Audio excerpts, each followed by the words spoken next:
It's time. Got some more transfer rumours for you, haven't I? Yes, I do. Right, where shall we start? Well, the main one, if you like, is back to Shane Duffy. But the transfer itself has changed. Now the rumours are we want Shane Duffy on loan from Brighton. I can believe this one. I can see why this would be feasible for West Ham United. It looks like it's just two clubs going after him on loan. One Celtic. He's a Celtic fan. I think he would prefer to go to Celtic. But the loan fee is supposedly in the region of around 2 million. A bit too rich for Celtic if you like to get him on loan for the season, which probably pushes West Ham into pole position.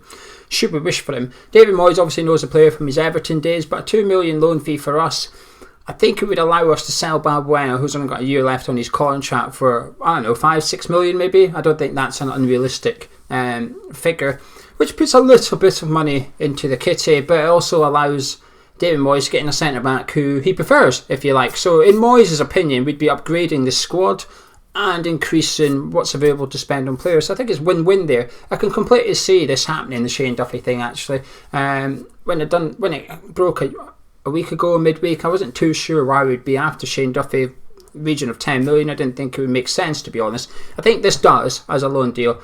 There is a loan with a view to buy at the end of the season. Whether it's an option or an obligation, I'm not sure. I think for Brighton, I assume they would want us to be tied into it, so if we stay in the Premier League, we have to pay them 10 million or something. I don't know.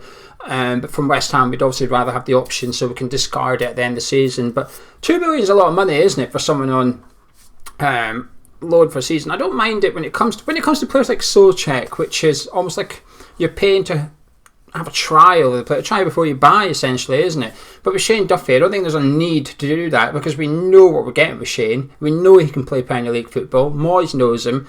It's not so much risk adverse. I think it's more making ends meet financially. We can't afford him this summer, but we could take him on loan next summer. We can maybe bring him in permanently. So I can see this one happening.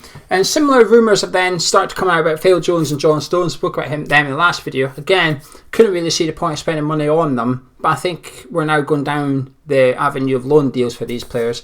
But I would not be surprised to see Duffy as a West Ham player next season on loan from Brighton. Jeff Hendrick and Matty Longstaff, I missed them out in the last video. Kind of annoyed me that, actually, because I'd literally just uploaded it, and about an hour later I thought, oh, I've missed them. The Hendrick one's a bit old news. We were linked with him, but he's rumoured to have passed a medical at Newcastle already. That's a good signing for Newcastle. Jeff Hendrick left Burnley on a free transfer.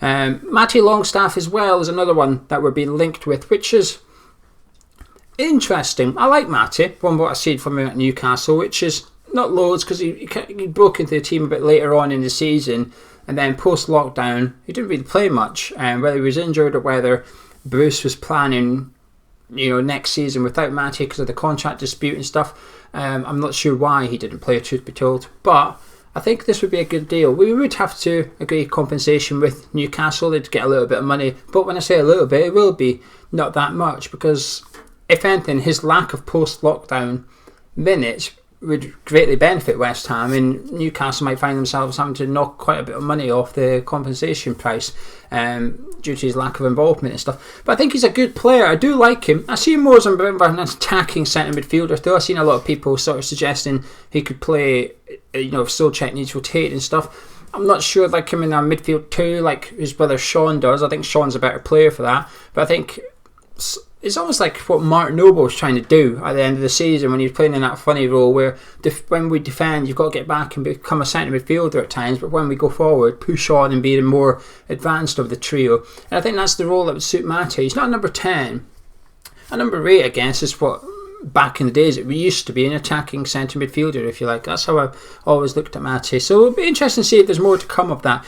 Right, I might butcher this name here, but we've got a left back coming up now. The news is that we're whittling down our short list, and Rico Henry still remains at the top of it, and Ryan Manning's name is still being mentioned. But there's a new name on the block, which is Dynamo Kiev's left back, Ukrainian Vitality, Michaelenko. Never heard of him, but don't worry, I've sorted these out, boys. If you look in the description below, there's a link to his profile on Transfer Market website, which is a good place to start for getting an idea on him. As you know, I don't do watching videos of him on YouTube. Gonzo does that. Gonzo does the 2 minutes of highlights and make up your mind kind of thing. I like to have a little look at the numbers beyond the player where there is any available to me, and I don't judge him. I just get a little insight. But he's a young player, he's well sought after. Napoli and Inter Milan seem to be our main competitors for his signature should he leave Dynamo Kiev this summer, which would suggest it's perhaps a bit ambitious for us. He's believed to be 13-15 million, which is quite a lot, but that's what it takes these days. I can't say I want this player or don't want this player. I don't know. I'm impartial to it because I've never heard of him until about 3 days ago. Felipe Anderson been linked to sporadically, been linked to Lazio, no surprise, but also Arsenal. Now this is slightly more interesting because yesterday Arsenal announced the head of, I can't remember his job, head of football recruitment or something, left his role, and Edu, who used to play for Arsenal, that Edu, the Brazilian Edu, is now in charge of sort of player recruitment and working closely with Arteta to bring in players. The reason the previous guy was dismissed is due to, or supposedly due to, the purchase of Pepe for 72 million. It's seen as a bit of a waste of money, and they're having a bit of a shake-up, as we know. So Edu's gone in there now, and Felipe Anderson's been, well, ex-West Ham employee leaked this. I say leaked it, he put it out there on purpose. Is that a leak? What the term is a leak? To me, a leak is something that's not supposed to happen. But if X leaked it, it means the club don't want it out, but X meant to put it out, so is that a leak? I don't know, I'm overthinking this. X put it out there that Arsenal are sort of potentially interested in Felipe Anderson. With Edu, they're both being Brazilian and stuff. Edu will obviously know of Felipe. He's a player I think would do well under Arteta, actually, because I think they've done okay, Arsenal, under Arteta. They've had some good games and some bad games, but you can see what he's trying to do. You can see that they're playing more football again. He's trying to bring in a bit more, I guess, what Man City were playing when Arteta was Pep's assistant. They are playing better football and stuff. Would he start for Arsenal? Now they've just signed Willian, I'm not 100% sure if Felipe Anderson would also go there as well, because they know they're a bit overloaded with wide players. They've got Saka coming through.